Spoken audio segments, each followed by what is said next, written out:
Bueno, entonces solo me volví grande para mostrarles el afiche que acabo de poner en mi oficina que para decorar eh, la última clase. Esto lo quería hacer hace rato y no lo había hecho, pero bueno. Eh, bueno, sí, estas son las últimas clases, digamos, para ir cerrando el tema de cosmología. En particular ahorita lo que vamos a hablar es sobre cómo la gravedad es la que domina el universo a gran escala y cómo la gravedad interactúa o cómo se espera, o más bien cómo no sabemos que la gravedad interactúa con las demás fuerzas fundamentales de la naturaleza y en qué escalas en la historia del universo va a ocurrir esto. Entonces, las fuerzas fundamentales de la naturaleza que conocemos y que pues, digamos, dominan todo lo que hemos observado del universo hasta ahora son cuatro principalmente. Ante todo en el universo actual funcionan en orden decreciente de intensidad.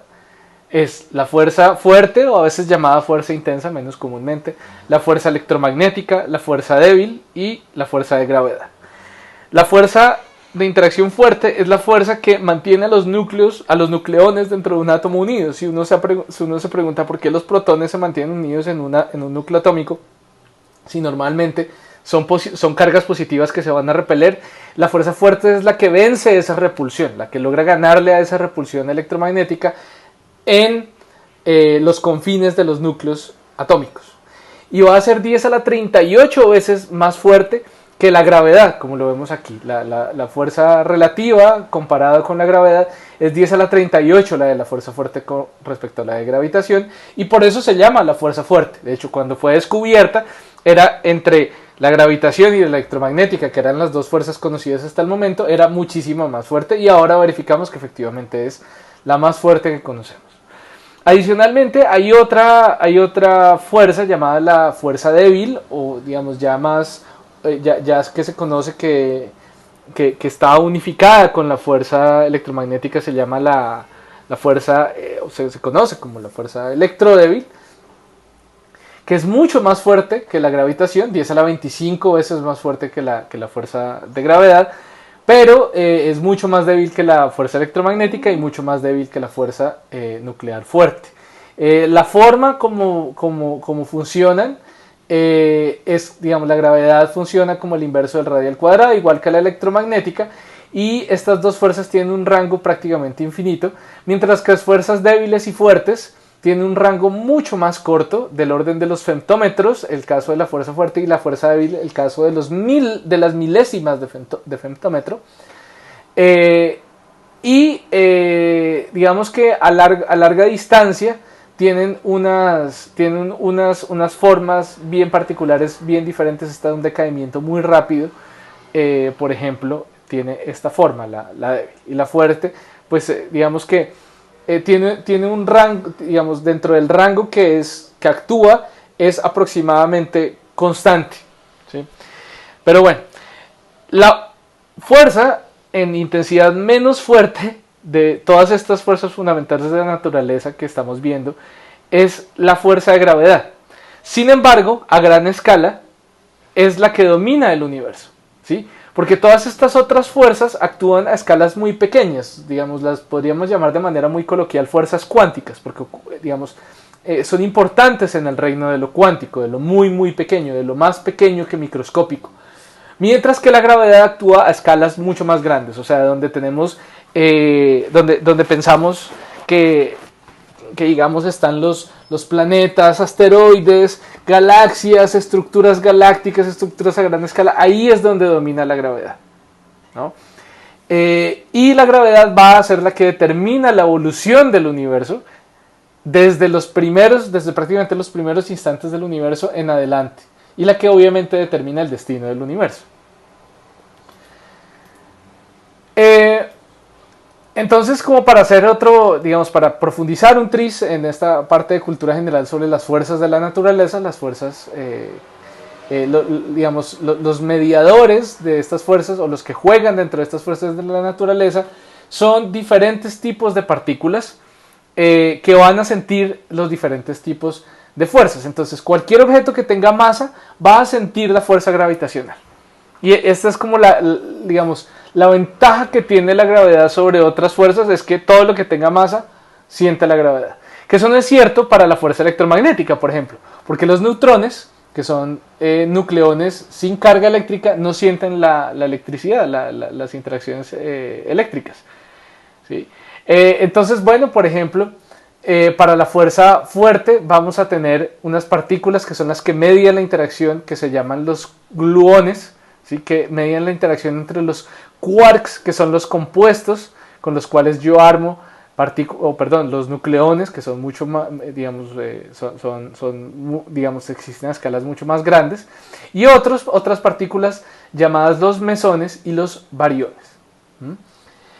En la fuerza electromagnética, la partícula que media la interacción es el fotón, o sea, es la que hace que, digamos, una partícula se contacte con otra, es el fotón, para que haya una interacción electromagnética. Y esencialmente nosotros vemos la manera como nos damos cuenta que esa interacción existe es a través, pues, de la fuerza que mantiene a los átomos unidos, que mantiene la estructura atómica unida, o sea, la que mantiene el electrón unido al núcleo atómico es la fuerza electromagnética.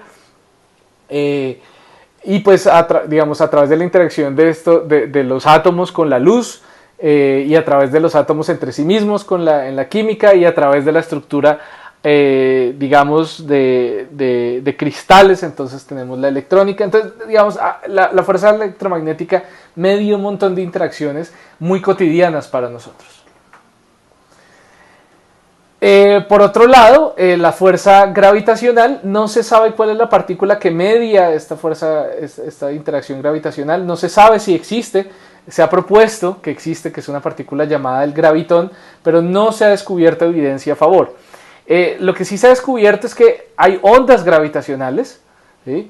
Que hemos detectado, como ya hemos mencionado, pero que esas ondas gravitacionales sean la manifestación de una partícula puntual, eso no hay evidencia hasta ahora, o sea, solo permanece en la teoría.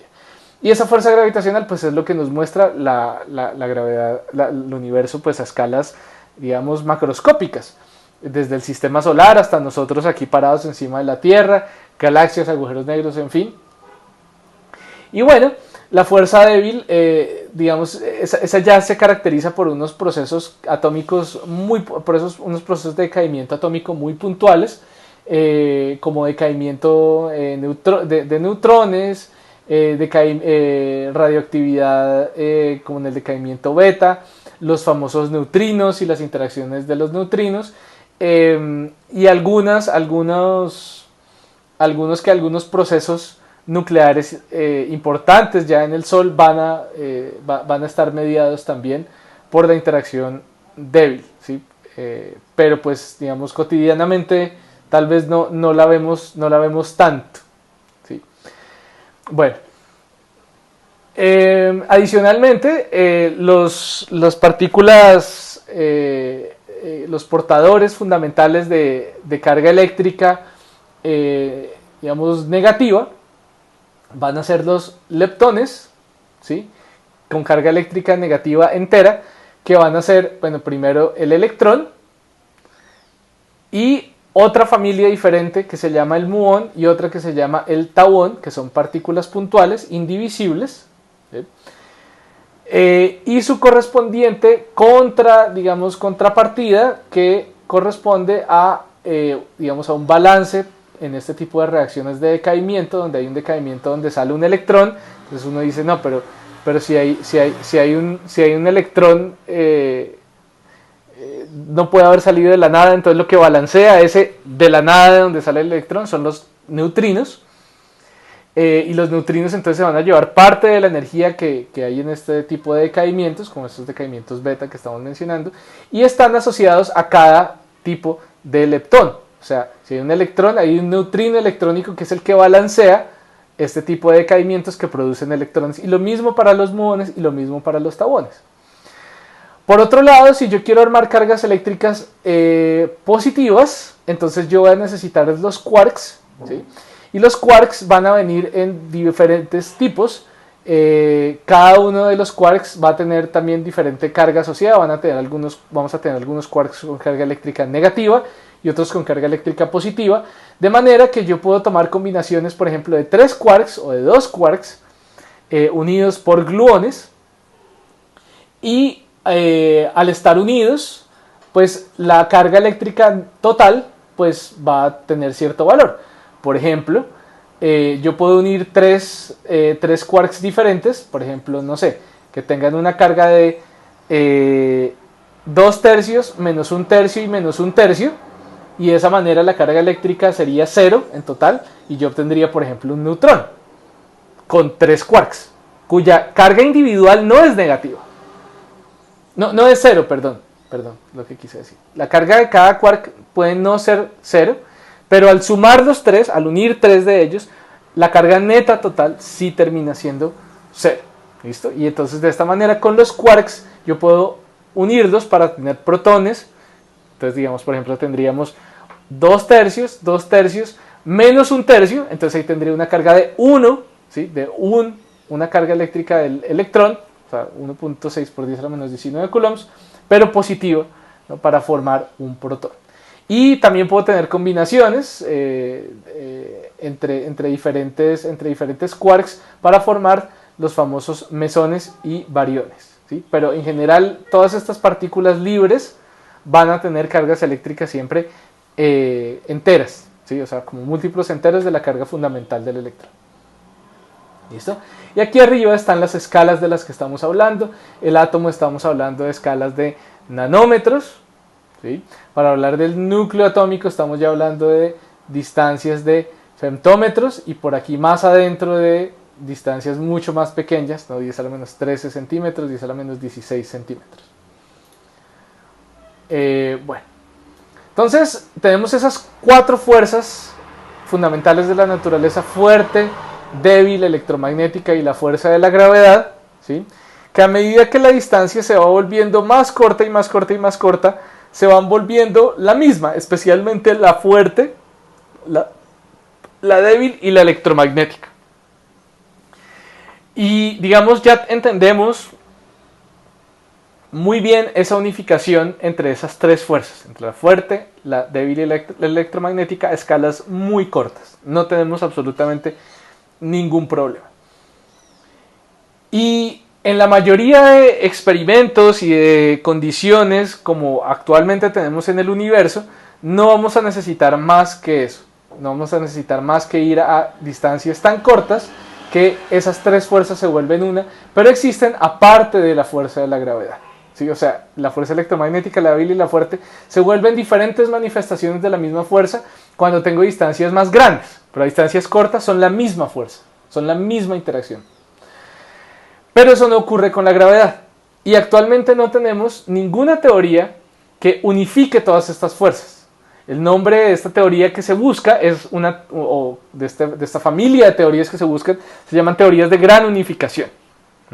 Y hay varias actualmente, pero ninguna verificable y ninguna que sea absolutamente, digamos, que esté libre de problemas, ¿sí? El problema de este tipo de unificaciones es que predice cosas que normalmente no vemos en nuestro universo físico y que rompen con las leyes del universo físico como lo vemos actualmente.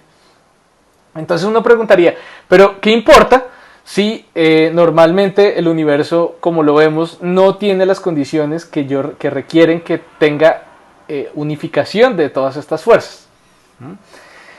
El asunto es que el universo sí comenzó en unas, digamos, actualmente no es así, pero cuando el universo estaba recién hechecito o apenas estaba formándose, las escalas de tiempo y las escalas de distancia en particular eran tan cortas, tan pequeñas, que estas 3 fuerzas, fuerte, débil y electromagnética, claro, eran una sola, pero adicionalmente, en escala, la intensidad de estas fuerzas era comparable con la de la gravedad. ¿Por qué? Pues porque teníamos una gran cantidad de energía almacenada en una región muy pequeña. Entonces ahí ambos efectos juegan, los efectos cuánticos y los efectos de gravitación juegan cuando el universo era muy joven. Y esto es problemático porque normalmente, o más bien, esto normalmente no es problemático, porque las fuerzas cuánticas existen en un dominio, en unas regiones con una intensidad radicalmente diferentes a la de la gravedad. Si yo me pregunto cuál es la fuerza de interacción gravitatoria entre dos quarks, eso es un número absolutamente pequeñito, que no tiene ningún efecto importante sobre sus interacciones fuertes, por ejemplo, sus interacciones débiles o sus interacciones electromagnéticas. Pero en el universo primario, la densidad de energía era tan alta que la gravedad sí tenía que haber jugado un papel importante. Y actualmente no tenemos teorías 100% satisfactorias que nos expliquen cómo la gravedad, cómo las fuerzas cuánticas interactuaban en el universo muy, muy joven. Hay algunas propuestas, pero no tenemos todavía una unificación. Entonces, claro, para resumir un poco lo que estoy diciendo, en el universo actual, que es esto que vemos aquí abajo, que es la época actual del universo, comparado con el inicio que está por allá al otro lado, el Big Bang, por allá a la izquierda, actualmente vemos estas 4 fuerzas cotidianamente como 4 fuerzas diferentes, pero cuando el universo tenía más densidad de energía, o sea, estaba más compacto, ¿sí? Entonces teníamos esta unificación, ¿sí? Donde entonces estas fuerzas comienzan a ser parte de la misma, ¿sí? Obviamente es por lo que el universo más joven era más y más compacto, y a medida que fue evolucionando se fue volviendo más amplio, entonces la densidad de energía fue más baja y ya se podían formar los primeros nucleones, o sea, protones y neutrones, y más adelante, ya cuando el universo estaba lo suficientemente frío, entonces ya podía haber la suficiente estabilidad como para que un protón y un neutrón, por ejemplo, quedaran unidos formando un núcleo de deuterio, por ejemplo. Pero si el universo estaba lo suficientemente caliente, entonces los protones no iban a poder encontrar estabilidad, los quarks no iban a poder encontrar estabilidad, nada de eso. Y entonces aquí, a 10 a la menos 33 segundos hacia atrás, es donde podemos comenzar a decir si efectivamente podemos hablar de 2 fuerzas diferentes. Cuando hay una fuerza gravitacional y otra fuerza que va a ser la fuerza, o las fuerzas cuánticas, por así decirlo, unificadas, donde se formaron los primeros quarks, los primeros electrones del universo. Hasta ahí entendemos bien. De aquí para atrás, a unas escalas de tiempo llamadas las escalas de Planck, o sea, 10 a la menos 43, por ejemplo, segundos después del Big Bang, no tenemos ni idea cómo la fuerza gravitacional y las fuerzas cuánticas actuaban dentro del mismo régimen.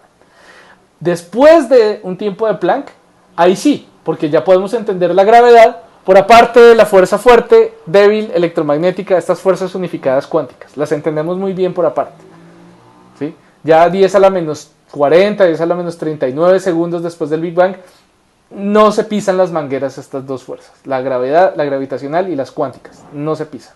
Ya en adelante fluye todo bien. Pero antes no tenemos ni idea. ¿Sí? No hay ninguna teoría que sea 100% aceptable. Bueno, entonces a gran escala, como decimos, manda la gravedad, ¿sí? ¿Por qué? Porque resulta que la gravedad del universo es la que determina la geometría del espacio y la distribución del espacio. Y esto lo dijo, o digamos, lo trajo a colación Einstein, ¿sí? Esto ya lo hemos hablado sobre cómo el espacio-tiempo existe, y su estructura existe en función de la materia que haya y la energía que haya dentro. O sea, si tengo energía en una región, entonces yo puedo determinar exactamente cómo se deforma el espacio-tiempo alrededor de esa concentración de energía o de masa. Entonces, no vamos a poder entender la energía separada de la estructura del espacio-tiempo, de la geometría del espacio-tiempo, ¿sí? Entonces, cuando yo hablo que el universo se está expandiendo, que el espacio-tiempo se está expandiendo y ha tenido diversas etapas de expansión, por ejemplo la expansión inicial, que fue la llamada inflación, como la hemos mencionado hasta ahora, estamos hablando es de la gravedad. O sea, esa inflación primaria del universo, esa fue, digamos, dominada por gravedad, por la relatividad general de Einstein. No por ninguna de las fuerzas cuánticas. Las fuerzas cuánticas sí, súper importantes obviamente, pero lo que hizo que el universo tuviera la posibilidad de enfriarse fue la gravedad. Que se esté expandiendo actualmente es la gravedad. Que se esté expandiendo aceleradamente es la gravedad, ¿sí? Que haya estructura a gran escala es la gravedad, ¿sí? Todos los demás procesos que tienen que ver con la luz y con las partículas elementales, siendo muy importantes, no lo vamos a negar, se explican por las fuerzas cuánticas. Pero la fuerza de gravedad es la que explica las escalas del universo y la distribución de materia en el universo, de energía en el universo. Eso lo da es la gravedad, ¿sí?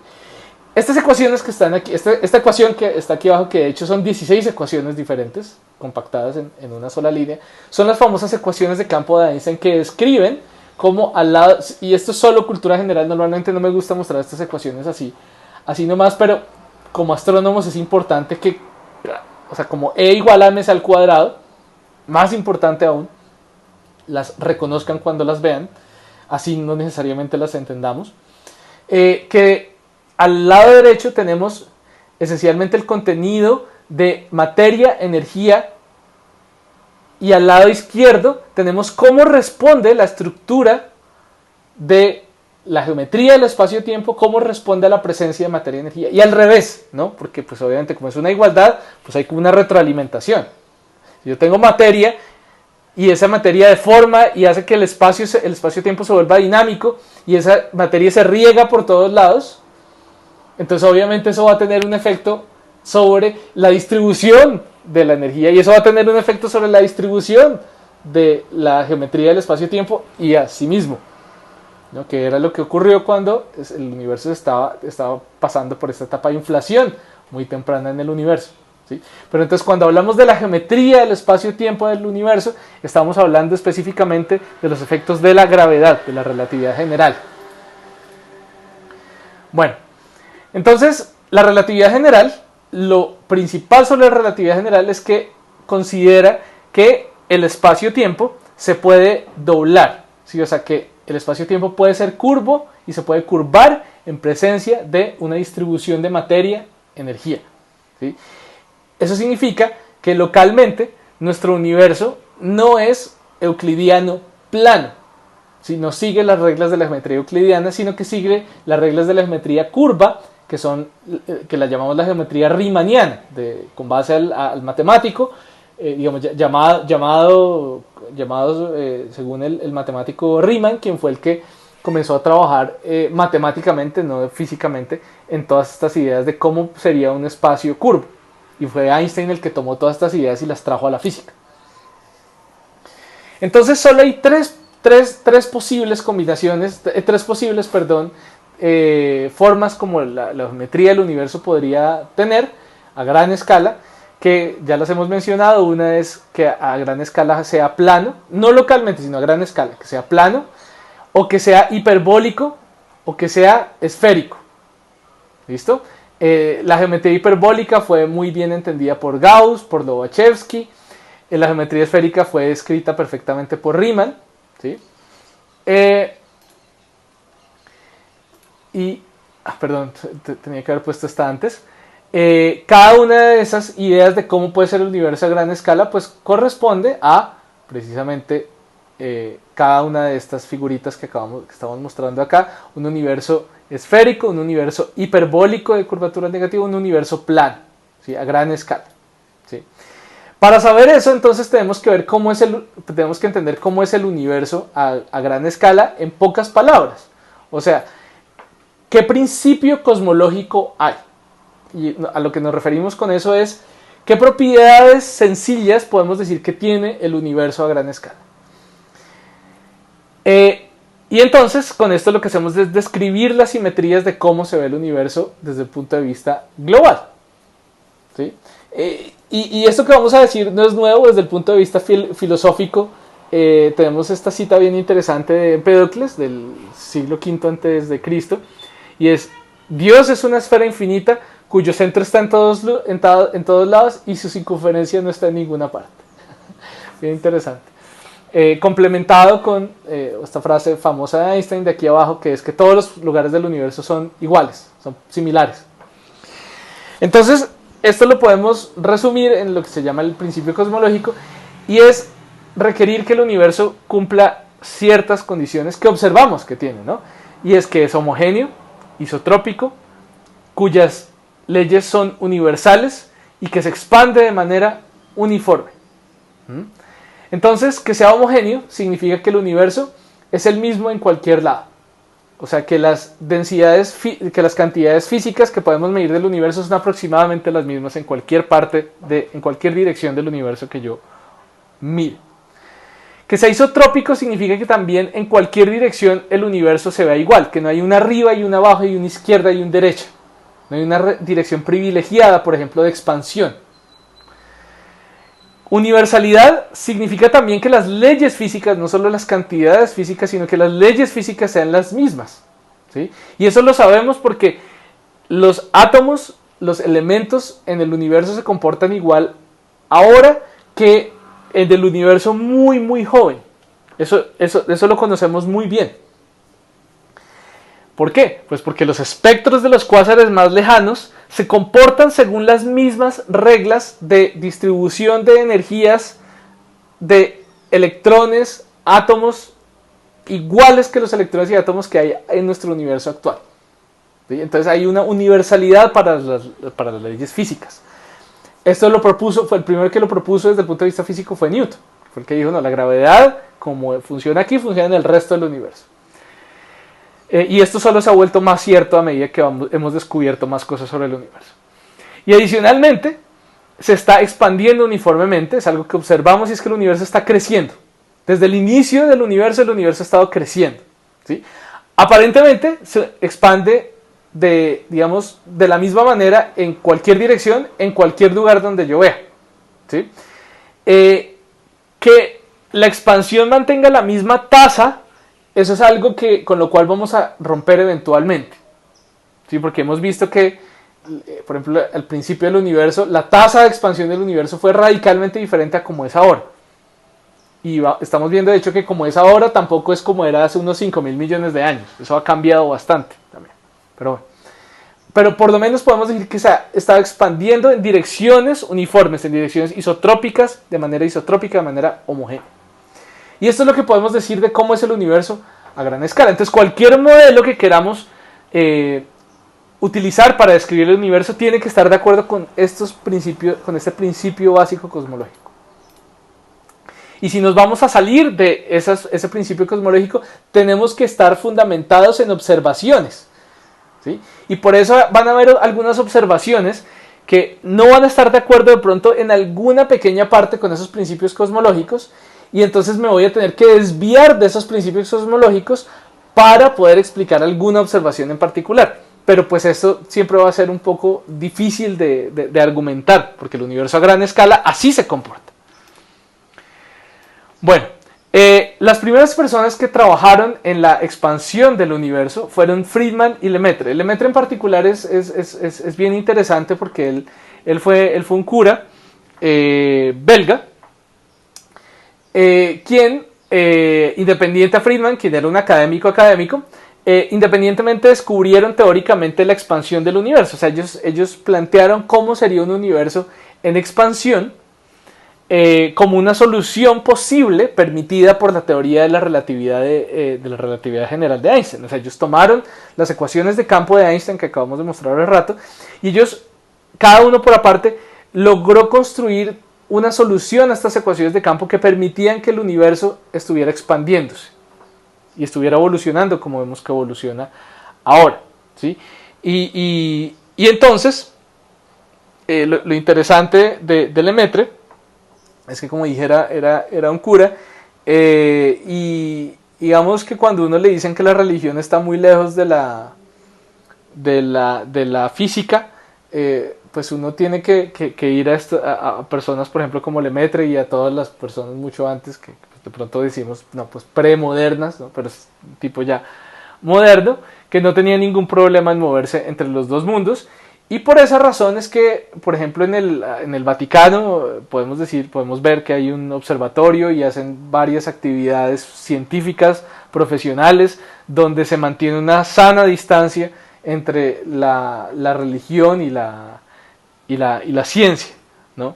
Entonces, digamos, esto lo podemos pensar para no dejarnos envenenar la mente de estos grupos religiosos fanáticos que utilizan la antiintelectualidad y el anticientificismo para ponerse en contraposición con los valores, bueno, tal vez con los valores no, pero sí con digamos, con la manera de pensar que nos da la ciencia, ¿no?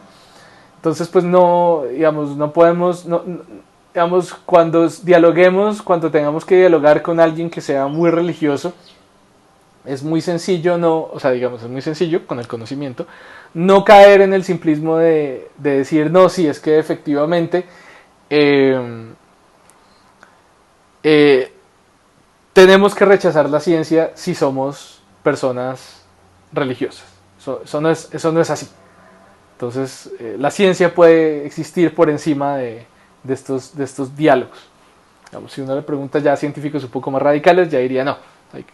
No pueden coexistir, pero siendo razonables, podemos permitir, y hay historia de gente que ha descubierto secretos, que ha descubierto ideas fundamentales sobre el universo sin tener ningún problema con su fe. Entonces la fe no va a excluir que nosotros conozcamos nuestro universo, y no podemos dejarnos nunca como científicos dejarnos decir lo contrario por parte de personas de extremistas religiosos.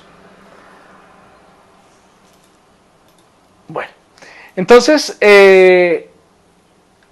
se construyó una idea del universo basada en las ideas de Friedman y Lemaitre, y adicionalmente más adelante con ideas de otros científicos, Robertson y Walker, y se habla entonces del universo de Friedman, Robertson, Walker, aunque pues también basado en ideas de Lemaitre, donde este modelo de universo en expansión, que está de acuerdo con la relatividad general y es más, sale a partir de la relatividad general de Einstein, nos describe un universo a gran escala que sigue el principio cosmológico, o los pequeños principios que dominan el universo a gran escala, donde el universo la evolución del universo está determinada por diferentes variables que describen su estado.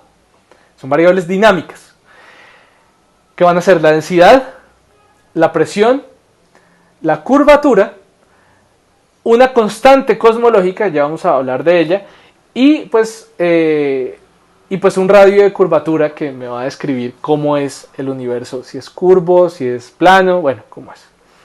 La presión, definida como el flujo de momentum, ¿sí? O sea, cómo las diferentes partículas se están desplazando sobre el universo y cargan además su inercia a través de su desplazamiento en el universo.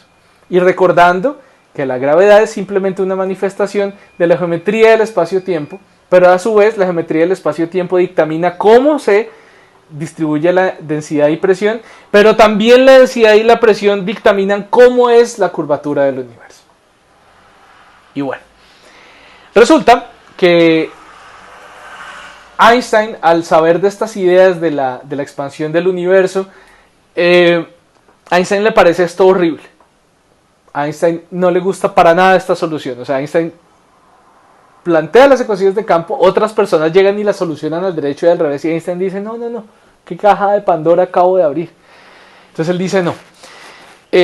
Estas ecuaciones de campo les debe estar faltando algo.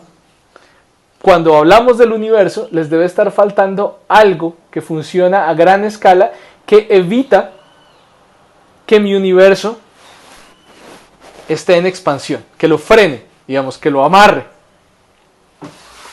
Y entonces Einstein propone adicionar un término extra a las ecuaciones de campo, un término constante, llamado la constante cosmológica, que Einstein lo introduce de manera que al tratar de solucionar las ecuaciones de campo como lo hizo Friedman y Lemaitre, al adicionar ese término, el universo se frena, digamos, el universo no tiene cómo expandirse, sino que es como un colchón que se le pone a toda la distribución de materia en el universo para que esa distribución de materia no se expanda, sino que se quede con el tamaño que tiene. ¿Sí? O sea, nada de Big Bang, nada de eso, sino el universo estático, como es ahora, como ha sido siempre. Einstein propuso esa constante cosmológica para eso. El asunto es que cuando llega Hubble y él da evidencia de que el universo se está expandiendo, que eso no es mentira, que el universo se está expandiendo. Entonces, digamos que ese tema de la constante cosmológica se deja atrás y Einstein acepta que efectivamente no aplica. Pero más adelante nos vamos a venir a dar cuenta que esa constante cosmológica que introdujo Einstein sí tiene un lugar, pero para nada era el lugar que le dio Einstein. Pero bueno, vamos a llegar ahí poco a poco.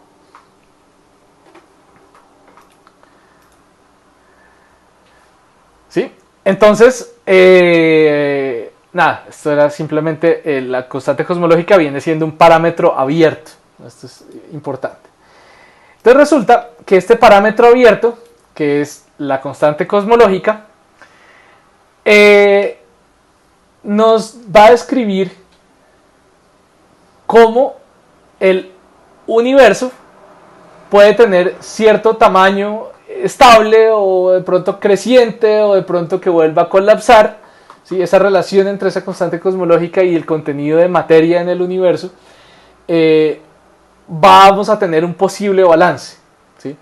Y a la constante cosmológica se le asocia el término energía oscura. ¿Por qué? Porque no se sabe de dónde sale esa constante cosmológica, o sea, por qué el universo manifiesta esa constante cosmológica a gran escala, ¿sí? Si no hubiera una constante cosmológica, el universo colapsaría sobre sí mismo, simplemente por el contenido de materia que tiene. Pero eso no es lo que estamos observando. Lo que estamos observando es que el universo está creciendo de manera acelerada, ¿sí? ¿Qué estamos viendo? En la evolución temporal en el eje X y el tamaño relativo del universo, simplemente una escala del universo, nos damos cuenta que el universo, respecto a cuando originalmente sufrió su Big Bang, hasta ahora y de ahora en adelante parece que el universo se está expandiendo de una manera radicalmente diferente, ¿sí? Sin embargo, pues nos vamos a dar cuenta que existen diferentes modelos para cómo cambia el universo, pero esos modelos pues tienen que obedecer a observaciones y ahí es donde, digamos, se comienza a complicar la cosa. O sea, cómo las observaciones comienzan a romper un poquito con parte de ese principio cosmológico como lo habíamos descrito hasta ahora. Entonces, para ir cerrando este tema de la gravedad y comenzar a ampliar entonces sobre el tema de cómo es puntualmente la expansión del universo y cómo la cosmología se relaciona con eso, entonces resulta que diferentes modelos de cómo es el universo a gran escala, si cerrado con curvatura positiva, plano o con curvatura negativa, con curvatura cero, con curvatura negativa, la manera como se distribuye la materia, como se distribuyó originalmente la materia en el universo cuando se estaba formando, digamos que lo podemos ver, evidenciar en el fondo de radiación de microondas, que recuerden que sus anisotropías, sus pequeñas fluctuaciones me dicen cómo se distribuye la materia. Nos vamos a dar cuenta que diferentes modelos predicen diferentes configuraciones de la estructura en el universo primario, que de nuevo está plasmada en el fondo de radiación de microondas. Y nos vamos a dar cuenta que el modelo, por ejemplo, de que el universo esté cerrado con curvatura positiva, me predice que las fluctuaciones en el fondo de microondas son de escalas grandes y adicionalmente no se permiten regiones que sean demasiado frías, ¿sí? No se permiten regiones demasiado frías, sino solo más bien calientes y de escalas grandes. Y que el universo tenga curvatura negativa implica que esas estructuras son más pequeñas, pero no permite tampoco que haya regiones frías, regiones de menos temperatura. El universo plano sí, el universo plano permite que haya que esta distribución de materia sea en algunos lugares más caliente, o sea más densa, y en otros lugares más frío, o sea menos denso, o sea más vacío. O sea que la diferencia entre las regiones vacías del universo y las regiones con materia del universo sean bien diferentes. Sean bien grandes esas diferencias. Eso es lo que predice que si el universo fuera plano, eso es lo que se predeciría. Perdón.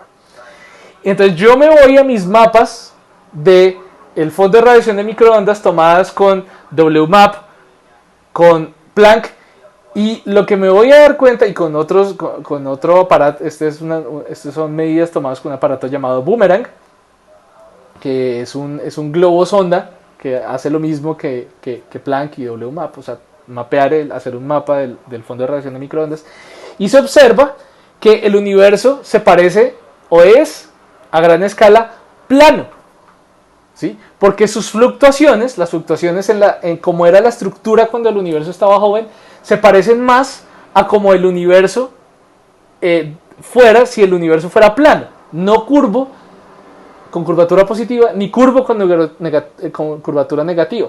Entonces, de lo que nos hemos dado cuenta es que el principio, cosmológicamente, el universo es aproximadamente plano. O sea, a gran escala es plano.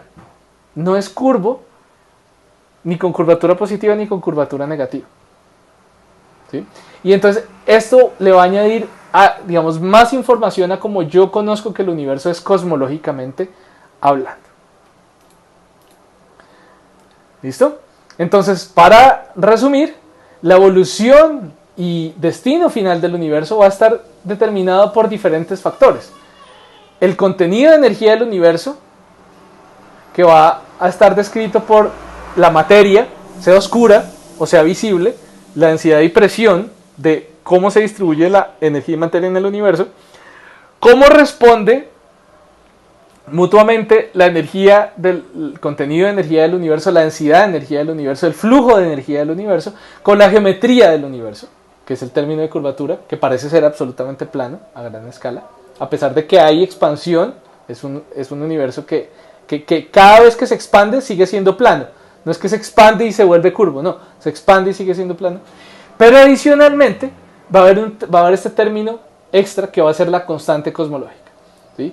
Yo podría decir, si yo creyera en la expansión solita del universo sin constante cosmológica, podría ser, pero son las observaciones las que me traen de vuelta a la constante cosmológica, a este concepto que Einstein rechazó, pero que desde hace relativamente poco tiempo, desde el año 98, nos ha traído de vuelta esta constante cosmológica gracias a las observaciones de el movimiento de la expansión del universo, gracias a observaciones muy lejanas, gracias principalmente a las supernovas tipo 1A. Entonces, ese es el tema del siguiente video.